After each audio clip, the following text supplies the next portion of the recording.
nk'uko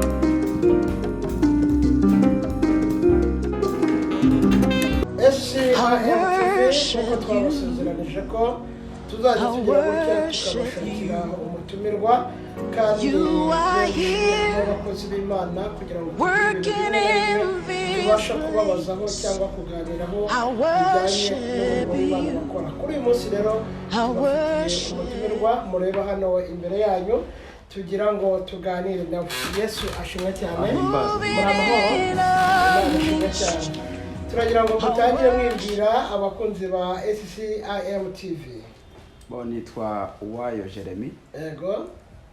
Ndi umukozi w'Imana nk'uko ubivuze.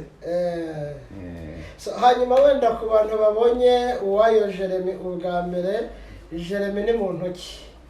Jeremy ni umuntu w'umugabo ufite umudamu, ufite n'abana bane, abahungu babiri, abakobwa babiri. Nkaba ndi umuvugabutumwa mubwirizabutumwa bwiza, nturuka mu itorero ryitwa ADEPR. Yes. Hanyuma mukozi w'Imana Uwayo Jeremy turagira ngo tuguhe ikaze muri iki kiganiro, aho tugiye gufata umwanya utari munini cyane ariko twizera neza yuko ari umwanya uza kugira umumaro ku bantu benshi bazakurikira iki kiganiro. Amen, amen. Imana ishimwe cyane. Hanyuma wenda reka duhere mu buzima busanzwe. Turabizi abakozi b'Imana bakunze kuba mu buzima bw'umwuka cyane ariko reka tubaze wenda ku buzima busanzwe. Ubundi mu buzima busanzwe umukozi w'Imana Uwayo Jeremy, abakunzi ba SCIM TV barimo bareba hano imbere, ubundi akunda iki? Akunda kurya iki? Ni irihe bara ubona rikakunezeza?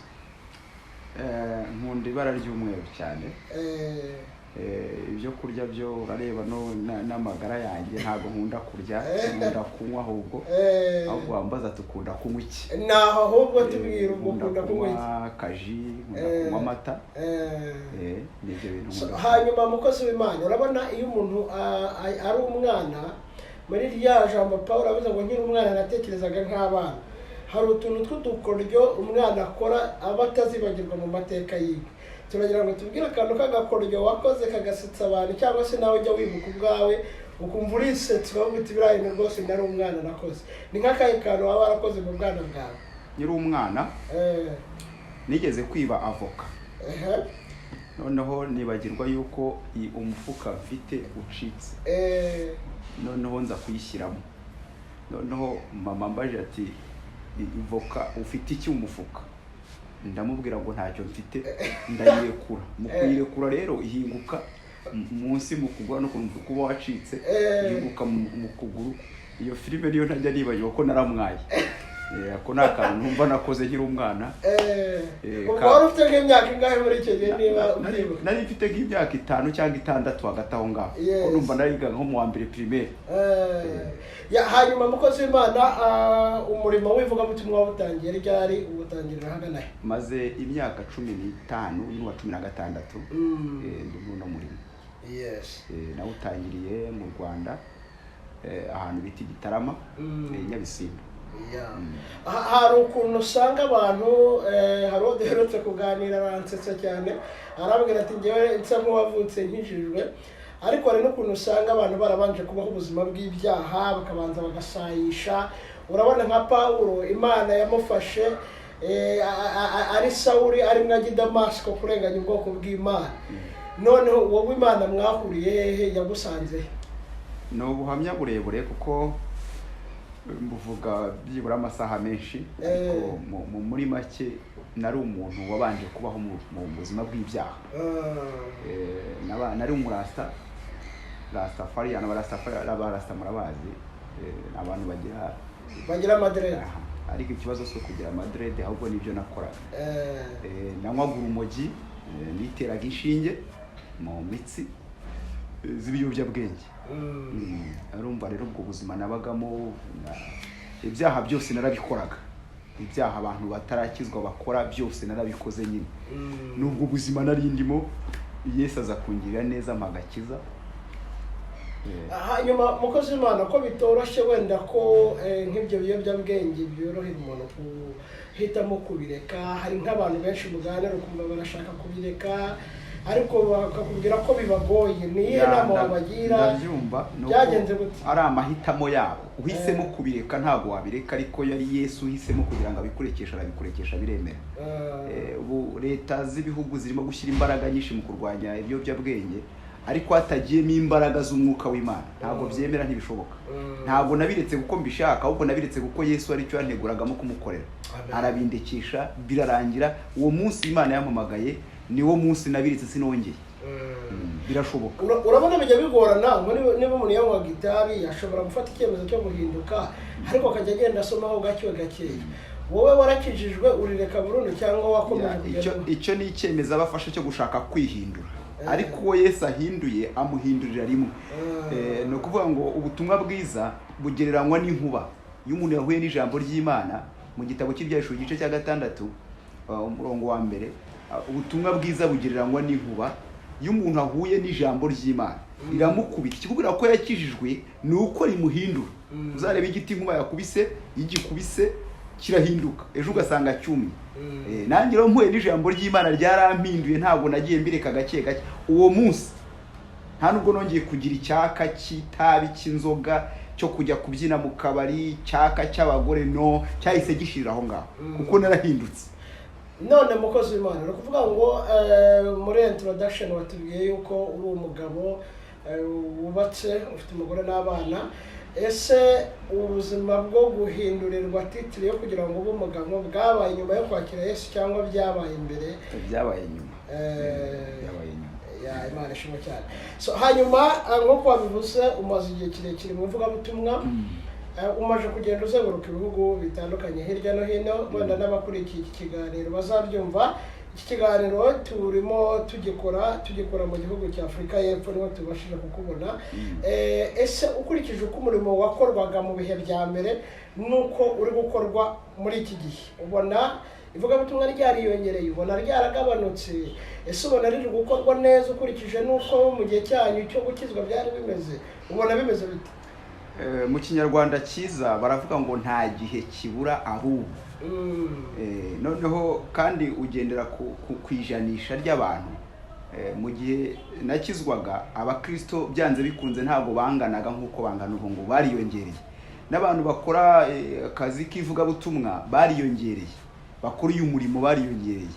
Muri ibyo n'ibyaha byanze bikunze bigomba kwiyongera. Uko umubare w'abantu biyongera ni nako n'ibibi byiyongera, kandi uko umubare w'abantu ugabanuka ni nako n'ibibi bigabanuka, kuko ni bakeya, ntabwo babona, ntabwo bafite umwanya munini nk'uw'abantu benshi.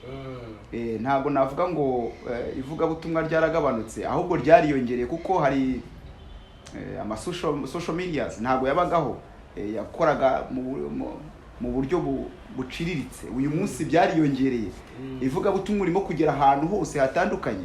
Abantu bavugaga indimi z'amahanga bari bake, uyu munsi turimo gushyira mu ndimi zose, abumva Icyongereza bakakivuga, abumva Igiswahili, abumva.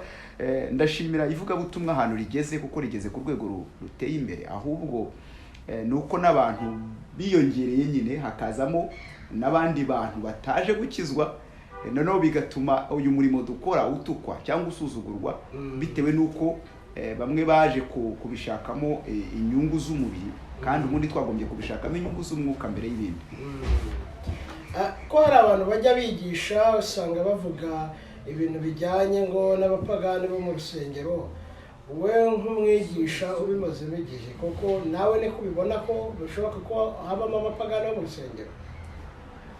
Iyo mvugo nanjye njya nyumva bayivuga ngo abapagani bo mu rusengero.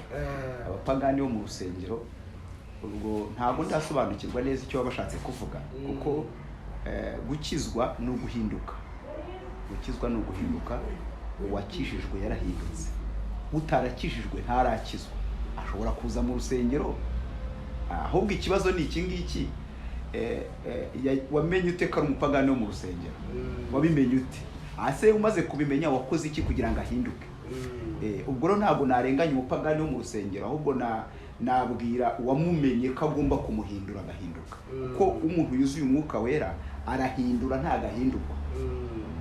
Iyo ugiye ureba wenda nk'iki gihugu cya South Africa, umaje kugikuramo ivugabutumwa mu mijyi itandukanye, ese ubona ari iki abagikuramo ivugabutumwa bakosora, cyangwa ubona ari iki wabashimira? icyo bagomba gukosora ni uko bagomba kwimuka. Imana ibwira Aburahamu kumuha umugisha, imusezeranya umugisha, yaramubwiye ngo va mu gihugu cyawe, usige umuryango, usige inzu ya so, ujye mu gihugu nzakwereka, nzaguhindura umugisha, nzogera izina ryawe. Imubwira imigisha myinshi izamuha, ariko abanje kugira gute kwimuka. Nuko abantu benshi bakora ivugabutumwa, ikosa badukora, nanjye nishyizemo, ikosa dukora muri rusange nuko tutimuka ngo duhinduke. Niba ndi umunyarwanda, hari imico yacu ya kinyarwanda tugomba kurenga, tukaba abakristo mu mico ya gikristo. Niba ndi umuzimbabwe, niba nimutse ngomba kwimuka nkahindura imico. Kwimuka si ukwimura umubiri, ahubwo ni ukwimura kamere yose igahinduka, ukaba umukristo, aho kugira ngo nkurebemo muzigaba, umucyaba, umugesera ya mico y'iwacu, nkurebemo umuhutu cyangwa umututsi, nkurebemo politike y'ishyaka runaka, ahubwo nkurebemo umukristo kurusha ibyo ngibyo. Iyo utimutse ntushobora kwakira umugisha. Rero iyo ndwara nayisanze ahantu henshi hano muri South Africa, abantu bakora umurimo ariko batayimutse. Ndagukunda kubera ko tuvuka mu gace kamwe, ndagukunda kubera ko dufite ubwoko bumwe, ndagukunda kubera ko twavuye mu mashyaka amwe. No, abakristo bagomba kuba abakristo, ntago bagomba kuba abanyamoko, abanyamadini. No, ni ukwimuka. Hari nk'ikosa nasanze hano muri South Africa, amadini adakorana, ngo nuko irari idini runaka, iri ni idini runaka. Kubera abakristo bahani bashobora kuza gusura abaha, hano ntibashobora gusura abaha, abapastor bahani bashobora kujya kuvuga ubutumwa aha, ababwiriza ubutumwa hano bashobora kujya kubwiriza ubutumwa aha ngaha. Iyo ni indwara igaragaza kutimuka. Umuntu wimutse akava muri kamere y'iwabo akajya muri Kristo, ntabwo ibyo yabigira. Icyo rero nicyo cyagombye gukosoka, kwimuka. Kuri wowe umukristo nyakuri n'umeze ute, wenda tugana ku musozo w'ikiganiro? Ni ijambo rigufi, umukristo nyakuri n'ufite Kristo utuye muri we. Hanyuma wenda umukozi w'Imana abazakurikira iki kiganiro, ndizera ko nabo hari commentaire bazagerageza kugenda batangaho, kandi wenda Imana nidushoboza ikabyemera, tuzongera tugire n'ibindi biganiro tugenda tubatumiramo, tugende tuganira. Hanyuma wenda ni iyihe nama ntoya mushobora gutanga ku bantu bakorera ivugabutumwa mu mahanga? Inama ntoya nshobora gutanga ni ukudahindurwa n'amahanga, ahubwo bagahindura amahanga. Reka wenda tugana ku musozo w'ikiganiro cyacu, tubasabe kugira ikintu gitoya muvuga cy'ijambo ry'Imana iri kubafasha ku mutima wanyu. Umunota umwe, ijambo ry'Imana, message ntoya iri mu ijambo ry'Imana mushobora gutanga. Message nto natanga no gutegurira Imana icyumba, gutegurira Imana hiba. Ni ijambo ryanditse mu gitabo cya 2 cya igice cya 4 umurongo wa 8. Igihe Elisa yajyaga ku mugore w'umushunemu agiye gucumbika, yahoraga ahita, ariko umugore aza kuvuga ati, abwira umugabo we ngo mbonye ko uyu muntu uhora tunyura hari umuntu wera w'Imana. Ahantu hose ugeze wagombye kugaragara nk'umuntu wera w'Imana. Noneho tumwubakira akumba yashyizemo ibintu bine, yashyizemo intebe, ashyiramo igitanda, ashyiramo ameza n'igitereko kitabaza. Icyo nicyo cyumba nshaka dutegurira Imana. Icyumba kirimo intebe ivuga icyubahiro cy'Imana. Icyumba kirimo ameza avuga imirimo dukorera abera, dukorera imirimo yigaragaza urukundo. Kirimo igitereko kitabaza, mbanze mvuge ko ameza, intebe, kinini nari mvuze igitereko kitabaza. Hari ameza, intebe, igitanda kivuga uburuhukiro, kivuga rest. Imana niyo buruhukiro bwanjye, iyo ngize ibibazo niyo nturi ibibazo. None igitereko kitabaza gisobanura umucyo cyangwa urumuri. Icyo ni icyumba Imana igomba guturamo. Iyo ufite umucyo muri wowe, ukaba ufite imirimo myiza muri wowe, ukaba ufite icyubahiro cy'Imana muri wowe, ubaha Imana, byanze bikunze Imana ikora imirimo muri wowe, kandi imirimo y'Imana ikerekanirwa muri wowe. Amen. Reka tubashimire cyane umukozi w'Imana. Imana bahumugisha. Imana bahumugisha.